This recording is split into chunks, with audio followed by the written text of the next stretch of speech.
Salut à tous et bienvenue dans cette nouvelle vidéo. Alors dans cette nouvelle vidéo, on va voir comment passer d'un business physique à un business internet et dans un marché très particulier. Vous allez voir dans un instant. Et aujourd'hui, j'ai l'honneur et le plaisir de recevoir Franck Ropers. Salut Franck. Salut. Merci à toi de me recevoir dans un de tes dojos. Donc dojo, à mon avis, ça va vous mettre déjà sur la bonne piste. Est-ce que tu peux nous dire ce que tu fais dans la vie? Alors dans la vie, j'ai plusieurs métiers, on va dire. Donc je suis fonctionnaire, je travaille dans la fonction publique et à côté de ça, je suis dans les arts martiaux, la self-défense et tout ce qui est lié au développement personnel. Donc je peux passer aussi bien du statut de coach privé à préparateur physique, à professeur de cours collectif dans les arts martiaux et aussi à travailler avec des gens qui sont plus dans le secteur de la psychothérapie pour aider les gens à aller beaucoup mieux, voilà, physiquement et mentalement. Ok, donc c'est un profil qui est quand même assez large parce que tu t'intéresses depuis très jeune au combat mais à d'autres disciplines, ce qui fait que tu as un profil un petit peu atypique. Et en plus, entrepreneur assez moderne, on va le voir dans quelques instants quand même. Donc est-ce que tu peux nous dire comment tu as commencé, comment est-ce que tu as transformé finalement ce qu'on peut appeler une passion en un métier et en un business aussi? Si je peux me permettre, dans un premier temps, je vais revenir un peu sur qui je suis. C'est que, donc à la base, je suis issu d'une famille très sportive. Mon père était athlète de haut niveau, j'étais moi-même international. Donc j'étais à l'INSEP, pour ceux qui connaissent, hein, l'Institut national des sports. Et après ma carrière d'athlétisme, parce que j'étais en athlétisme, j'ai basculé dans les sports de combat, pas arts martiaux, sports de combat. Donc boxe anglaise. La différence entre les deux? Alors la différence est énorme parce que les sports de combat, c'est une activité sportive avec de la compétition dans une discipline choisie. Alors moi, j'ai pratiqué boxe anglaise, boxe thaïlandaise, boxe française, toutes les formes de boxe. Les arts martiaux, il y a un aspect beaucoup plus spirituel, il y a un aspect technique, il n'y a pas forcément de la compétition. C'est plus encore du développement personnel, développement physique. Puis la self-défense qui est encore à part. Voilà, il y a trois, voilà. Donc moi, j'ai commencé par les sports de combat, donc j'ai fait des combats.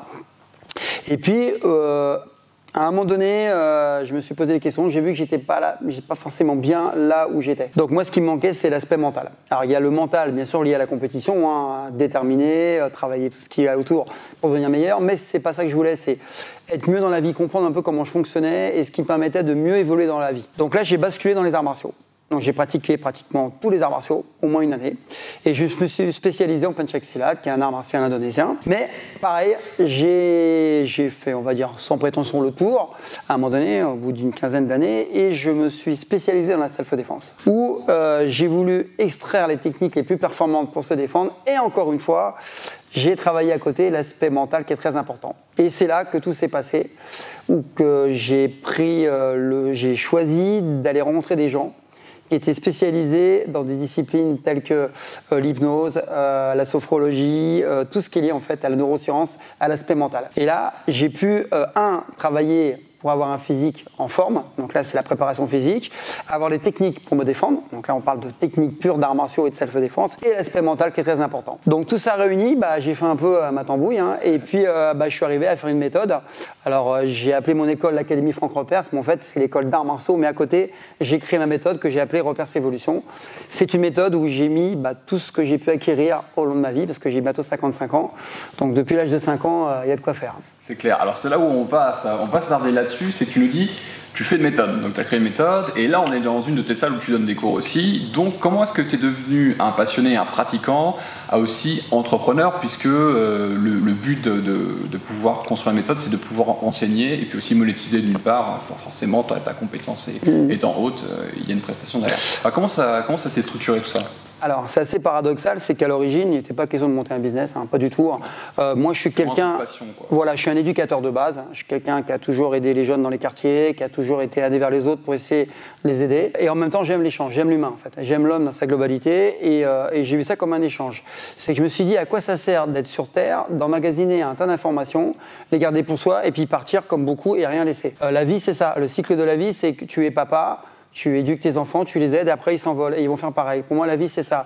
Et quelqu'un qui pratique pour devenir le meilleur et qui après arrête subitement pour redevenir quelqu'un de lambda et qui ne partage pas ses connaissances, pour moi, il manque quelque chose. Au début, c'était pas un business. Ce qui s'est passé, c'est que donc je donnais des cours dans les salles. Et puis, sans prétention, d'une salle, j'ai rempli la salle, plus de 100 élèves. Donc, c'était la première, c'était celle-ci, justement. C'est dû à quoi? Tu penses que c'était parce que c'était du punch axillate ou parce que c'était ta personnalité, un mix de tout? Ouais, moi. Je sais qu'il y a des gens qui galèrent dans ce business, quand même. Ouais, alors je forme des profs. Ouais, non, je forme des profs et en fait, effectivement, pour être quelqu'un qui réussit, entre parenthèses, qui se fait plaisir, qui développe, il faut des capacités. Alors, en pédagogie, donc là, on parle encore de rapport humain, beaucoup. Il faut quelque part être un bon gestionnaire. Ça, on oublie souvent, faire ses comptes, faire ses comptes, sinon on a vite des problèmes. Il faut être quelqu'un d'agréable, qui a envie d'aimer, qui a envie de partager. Les gens, ils le ressentent. Et en fait, ce qu'on voit souvent, c'est des gens qui ont un haut niveau technique, mais qui n'ont pas cette passion de partager, qui n'ont pas cette pédagogie, et malheureusement, c'est un enfer pour eux, ou alors qui ne sont pas gestionnaires. Le problème, c'est que pour réussir, il faut être en capacité d'avoir des possibilités dans chacun de ces domaines. Et il y en a beaucoup. Alors justement, surtout nous intéresser, parce que tu es quand même assez bien entouré, d'après ce que j'ai compris. Donc toi, ton conseil, c'est quoi? Est-ce que c'est soit de se former dans tous les parties de ton entreprise ou de ta passion, où tu dois t'entourer d'un bon comptable, d'un bon communicant, d'un bon monteur vidéo par exemple, ou te former? T'as fait quel choix? Soit te former ou recruter et travailler avec les meilleurs? Alors moi, ce que je fais, c'est que je me fais un sorte de bilan de compétences. Ouais. Je pense qu'à un certain moment donné, il faut se poser les bonnes questions. Il faut dire là où je suis bon, là où je suis pas bon. C'est très simple pour faire de colonne. Là, je suis bon. Alors je pense sincèrement qu'il faut mieux travailler ses points forts que ses points faibles. Excellent. C'est d'ailleurs dans un livre qui s'appelle Strength Finder, c'est exactement la même chose. Donc ça, c'est très très bon. Tout à fait. Donc par exemple, je cours 100 mètres en 20 secondes, je ne ferai jamais 9-9 au 100 mètres. Par contre, je vais m'améliorer, mais je ne ferai jamais de grande performance. Alors moi, ce que j'ai fait, c'est que j'ai déjà travaillé tous mes points forts. Une fois que j'ai fait le tour, j'ai dit maintenant, je suis devant une problématique. Qu'est-ce que je fais? Je veux le meilleur. Et c'est bizarre ce que je vais dire, mais j'ai la chance d'être assez facile en relationnel. Donc les gens, alors je ne sais pas si c'est les meilleurs, en tout cas ils me conviennent et je suis très content de travailler avec eux, ils viennent à moi. Naturellement. C'est que je pense que je suis quelqu'un qui a des facilités pour attirer des gens. Ils viennent à moi, ou je les rencontre, puis écoute, parce qu'on peut discuter. Et quand je vois quelqu'un qui a des capacités, qui est heureux et avec qui je vais m'amuser, parce que pour moi c'est la base, c'est ça. C'est pas faire le business pour le business, c'est prendre du plaisir à créer, à chercher, à se prendre la tête. Et voilà, à des heures pas possibles, la passion. Et pour moi, c'est ma vie, c'est la passion. Il faut qu'il y ait les yeux qui brillent. Et à chaque fois, je rencontre un bon comptable. Je rencontre un bon en communication, je rencontre un bon en gestion, je rencontre un bon dans d'autres domaines où là récemment, dans ce que je fais, je ne connaissais pas. Mais moi, je ne vais pas devenir le meilleur dans cette discipline, ce n'est pas mon métier de base, je n'ai pas été formé. Je prends lui, je lui dis, toi, tu me plais. Et ce que je regarde chez la personne, ce n'est pas que la compétence, c'est le fait qu'il ait faim. Qu'il ait envie de s'éclater, réussir, il faut qu'il ait faim. S'il n'a pas faim, c'est comme un combattant. S'il n'a pas faim, on n'en fera rien. Ça sera un moyen toute sa vie. Je préfère un gars moins compétent qui a faim et qui cherche qu'un mec qui sait tout, qui a tout vu et qui n'a pas faim. Ouais. Parce que là, c'est le mec qui reste dans la zone de confort. La zone de confort, c'est la médiocrité pour moi. Du coup, tu es quand même une super référence dans ton milieu. Tu as fait beaucoup de choses. Comment on fait pour encore avoir faim après déjà une bonne carrière et rebondir? Là, on est allé sur YouTube, sur la chaîne de Frank Roper. Vous allez voir d'excellentes vidéos, des super conseils. Le format est vachement bien et tu as une énorme croissance. Enfin, je veux dire, ça fonctionne. Donc, comment on fait pour encore avoir faim? Parce qu'il y a des mecs qui disent ouais, mais moi, ça fait longtemps que je fais ça. J'en ai un peu marre. C'est quoi ton secret? Alors, c'est très simple. C'est souvent des gens qui sont très bons dans une discipline ou une matière et en fait qui se regardent de nombril parce qu'en fait ils deviennent le meilleur de leur niche, entre parenthèses. Et qu'est-ce qui se passe? À un moment donné, les gens le reconnaissent comme le meilleur, donc l'ego commence à gonfler, et effectivement ils deviennent le meilleur. Sauf qu'à un moment donné, qu'est-ce qui se passe? Ils s'encroutent, ils tombent vite en zone de confort parce qu'ils ont un confort par rapport aux gens qui les mettent sur un piédestal. C'est ce qu'on dit souvent des maîtres, ils ont le petit ventre qui grossit parce qu'ils se mettent plus en difficulté, ils sont reconnus. Ils ont une sorte de statut social. Moi, je ne marche pas comme ça. Encore à mon âge, je vais me tester avec des gars très jeunes de 20 ans. Je fais des compétitions où je me mets en difficulté dans une discipline que je ne maîtrise pas pour bouger mes fesses. Parce que sinon, on s'encroute. Alors, je le fais intellectuellement et physiquement. Physiquement, c'est un jeu parce que j'ai plus rien à prouver. Intellectuellement, c'est ce qu'on fait là. C'est que je rencontre des gens. Lui, il me plaît, il est différent. Regarde, ce qu'il dit, c'est intéressant, je vais le voir. J'invite, je me mets en difficulté. Et en fait, le truc, c'est que au quotidien, je me mets en difficulté physiquement et psychologiquement. Je ne me supporte pas de dire c'est comme ça. Non, c'est pas comme ça. Je veux une réponse à mes questions en fait. Donc tu vas chercher l'inconfort, tu vas chercher de nouvelles expériences. Tu as aussi ce qui te drive, ce qui te motive le plus, c'est de t'amuser, d'être passionné. Donc ça, c'est un critère important. Okay, voilà, m'enrichir. Cool. Alors maintenant, on va parler de ta transition sur Internet qui s'est fait petit à petit. Et là, on a quand même une grosse accélération. Comment ça s'est effectué? À partir de quel moment tu as ressenti le besoin de t'exposer sur Internet et de passer au niveau supérieur? Parce que sur YouTube, tu es quand même maintenant une star de YouTube. C'est très simple. J'avais donc une boutique où je vendais des supports pédagogiques. Je dis bien supports pédagogiques parce que me suis toujours dit, écoute, c'est très bien, tu habites Paris. Les gens qui ont la chance d'habiter dans la région parisienne peuvent suivre mes cours. Mais beaucoup de gens de province, de l'étranger, Canada, Vietnam, en Australie, enfin un peu de partout, me disaient j'aimerais bien apprendre OpenShift, il n'y a rien. Donc j'ai fait ces supports pédagogiques pour aller chez les gens, mettre à disposition mon potentiel technique à travers des DVD. Et puis après on est passé au VOD. Oula, moi, c'est pas trop mon monde, hein, encore une fois. Donc j'ai été voir des gens, j'ai dit écoute, est-ce que tu sais faire? Non. Est-ce que tu sais faire? Non. Et puis à un moment donné, il y a un gars qui est venu à moi, qui a dit moi je sais faire. Bah vas-y, gars. Vas-y. Donc on a commencé à faire les VOD. Bon, j'ai compris que c'était génial, c'est que là c'est encore mieux, on n'a pas envoyé les supports physiques et tout. J'ai dit c'est génial, ça va plus vite, les gens ont tout de suite la vidéo. Mais j'ai dit mais moi je me mets à leur place, c'est génial. Puis après j'ai commencé à regarder comment faisaient les autres. Donc j'étais le premier, je tiens à dire, j'étais très critiqué. J'ai provoqué, j'adore provoquer. J'adore provoquer parce que ça me fait grandir, parce que ça m'oblige à répondre aux questions. Et en fait, j'étais le premier à faire ce qu'on appelle des cours en ligne. Quel scandale dans les arts martiaux! Quel scandale! Ça, il faut qu'ils viennent en salle, sinon c'est pas du vrai entraînement, c'est ça que... Voilà, les diplômes sont bidons, les cours, on ne peut pas donner comme ça les techniques d'arts martiaux. Donc j'ai été critiqué, tout le monde s'est mis contre moi. Même les gens qui travaillaient avec moi. Oh. Bien sûr, mais comme je suis têtu, j'ai dit tu veux pas bosser avec moi, c'est pas grave, je bosse tout seul, je vais trouver. Et quelqu'un est venu à moi encore, il m'a dit moi je vais faire tout l'aspect technique. Donc j'ai créé mes vidéos par ceinture pour aider les gens à passer les ceintures comme on le fait en salle. Alors il y avait des retours par vidéo, j'ai mis un système en place, je leur envoie un diplôme, une ceinture, mais je peux vous dire qu'à l'heure actuelle, il y a des gens qui ont été formés exclusivement comme ça et qui sont d'excellents enseignants. Donc tu as réussi à former en ligne les gens? Bien sûr. Et que tu leur envoies même un certificat? Bien sûr, complètement. C'est un excellent conseil ça. Voilà, et j'ai eu que d'excellents retours et je suis à plus de 1000 personnes qui ont été formées, dont des professeurs actuellement qui enseignent. Sauf qu'il y en a qui n'osent pas le dire. Voilà. Et ce qui s'est passé, c'est que quand j'ai été critiqué, au début, ça a été environ sur 1 ou 2 ans, quand les résultats sont arrivés, qu'ils ont vu le niveau des personnes sur YouTube ou sur Facebook, ils ont dit « Ah bon, il était formé en ligne ?» Alors on a commencé à croire en ce que je fais.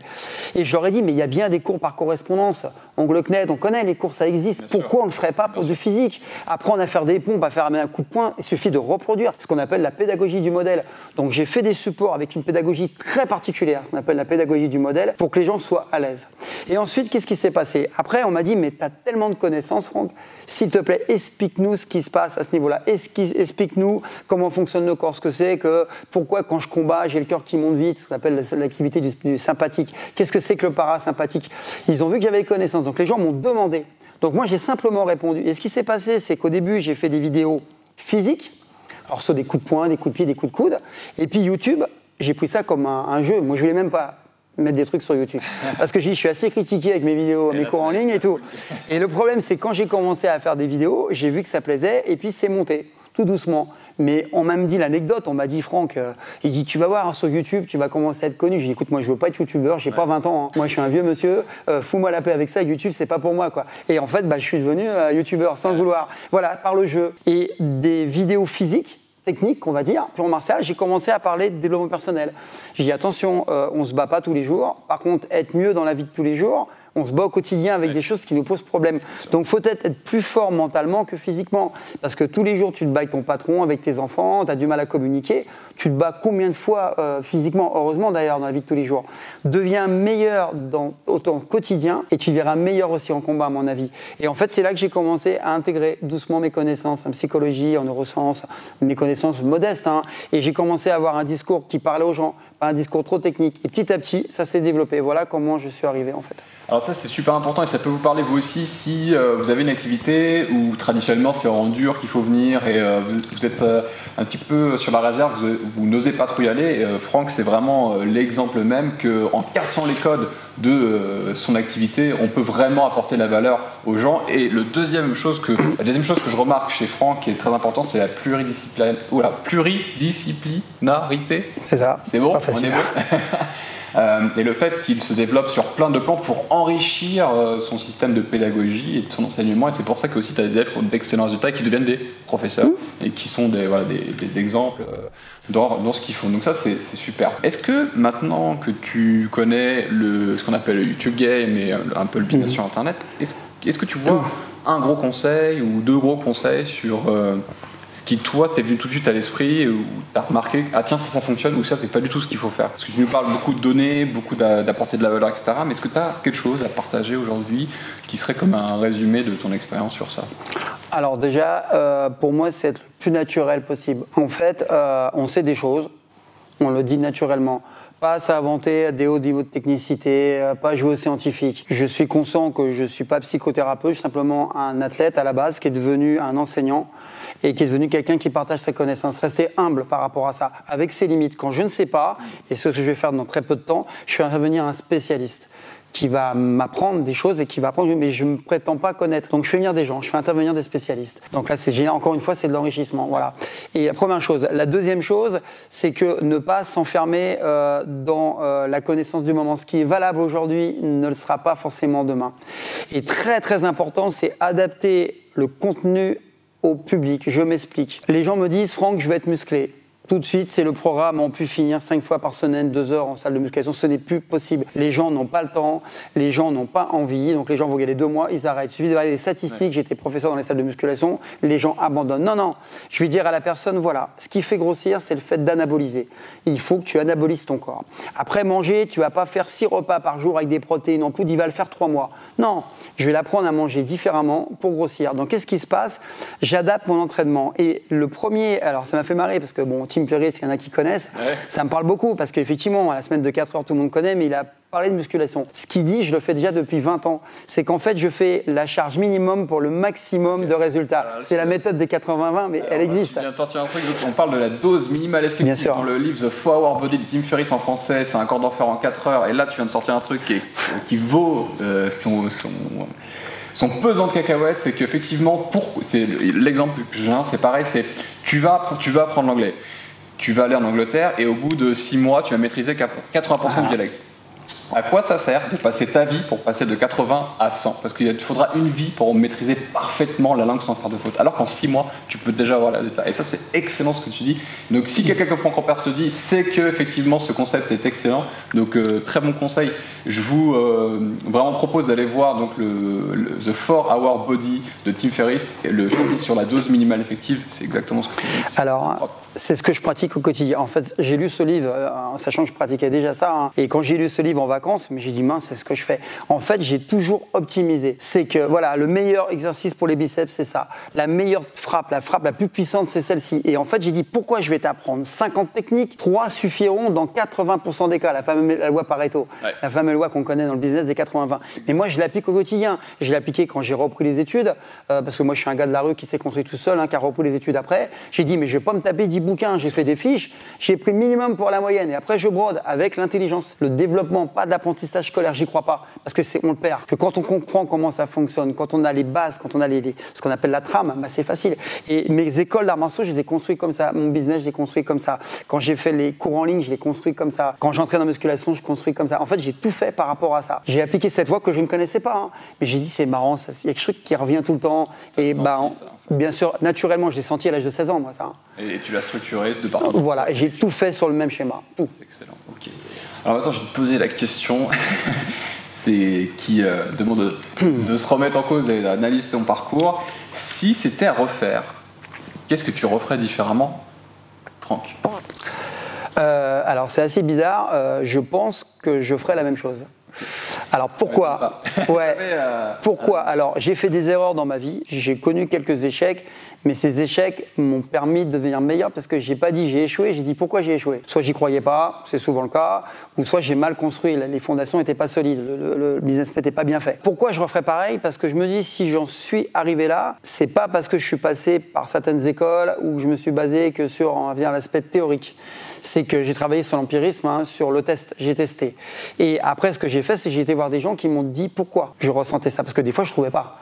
Et je me dis, donc j'ai été voir des gens pour qui c'est le métier. Quand j'ai un problème, je vais voir le médecin, quoi. Je lui dis, voilà, pourquoi j'ai ça? Les symptômes, voilà, c'est lié à ça, il se passe ça dans ton corps. Et en fait, je pense que si je suis encore en capacité d'avoir les yeux qui brillent, d'avoir encore découvert, c'est parce que justement, j'ai pris le problème à l'envers. Je me suis construit tout seul, j'ai pris des gamelles, je me suis relevé, j'ai continué, j'ai rencontré des gens. Que si je l'avais un peu eu sur un plateau en disant, bah voilà, c'est comme ça, la théorie c'est comme ça. J'ai une fille qui est psychologue, je me prends souvent la tête avec elle parce que j'ai dit, ok, d'accord, mais alors vas-y, dis-moi comment tu vas y venir à ça. Bon, on m'a dit que c'était comme ça. Moi, on me dit pas que c'est comme ça parce que combien de théories on m'a dit qui 10 ans après ne sont pas valables. Exemple, on dit pour sécher, il faut faire du footing. Il y a un mec qui s'appelle Tabata, la méthode Tabata qu'on appelle, qui dure 4 minutes, qui dit qu'on ne donne plus de résultats qu'en courant 1 heure. Bah, il y a un mec, tout le monde disait les footings ça fait maigrir. Lui il a dit non, c'est pas vrai. Comme c'est un mec qui est dans le scientifique, il a prouvé scientifiquement. Ça veut dire que ça a été valable sur le moment. Donc moi je fonctionne comme ça, je sens les choses et quand je le sens, je teste sur des gens. Si ça marche sur 100 personnes, c'est que c'est bon. Si ça marche que sur moi, ça veut rien dire. C'est peut-être que je suis doué ou peut-être que ça me correspond. Et après, je vais chercher la théorie. Je veux, et là je commence à écrire. Je commence à taper et je fais des fiches techniques en disant voilà, c'est parce qu'il y a ça. Tu vas aller chercher ta conscience scientifique ou ta conscience. C'est pour ça que je pense que je referai de la même manière. Ok, super. Voilà. Attends, j'ai une dernière question. Et ça, je le pose à toutes les personnes qui ont un parcours atypique ou de réussite fort. À ton avis, qu'est-ce que tu fais différemment que la plupart des gens ne font pas et qui pourrait expliquer tes résultats exceptionnels? Alors, ce que je fais différemment, c'est que déjà, pour moi, rien n'est acquis. Je suis jamais dans le confort. Je suis toujours dans la zone d'insécurité. En fait, je me mets toujours en danger du matin au soir. Là où les gens ne veulent pas aller. Voilà, parce que je sais très bien que dans le confort, je vais régresser, ou stagner, régresser, et je vais m'entourer de gens comme moi. Ça veut dire qu'en fait, c'est assez bizarre, mais j'aime bien m'entourer des meilleurs, parce que si je m'entoure de médiocres, je vais devenir médiocre. Alors, je vais être Superman, hein, mais chez les médiocres, moi, ça ne m'intéresse pas. Donc, je préfère m'entourer de gens qui me bousculent. Je me fais bousculer, hein. C'est que des fois, j'ai des théories où je dis, je sais que c'est comme ça. Et on me dit, ah non. Récemment, ça a été le cas. J'ai dit, ta technique, elle n'est pas bonne. J'ai dit, ok, je te fais confiance. J'observe. Par contre, j'observe. Ouais. Et après, je reviens à la charge. Et si je vois que le gars me dit, bah tu vois, le résultat, il est là. Moi, c'est le papier. Hein. Ouais, je lui dis, ok, t'as raison, je discute pas. T'es bien le meilleur. C'est bien avec toi que je veux travailler. Okay. Par contre, explique-moi. Et après, on cogite. Et voilà. Voilà comment je fonctionne. Ok, c'est bon. Ça, c'est une super leçon, non seulement de business, mais surtout de vie et de développement personnel. Donc, je vous encourage à aller voir ce que fait Frank Ropers.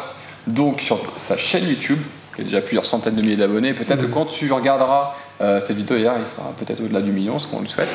Et où est-ce qu'on peut te retrouver aussi, tes sites internet?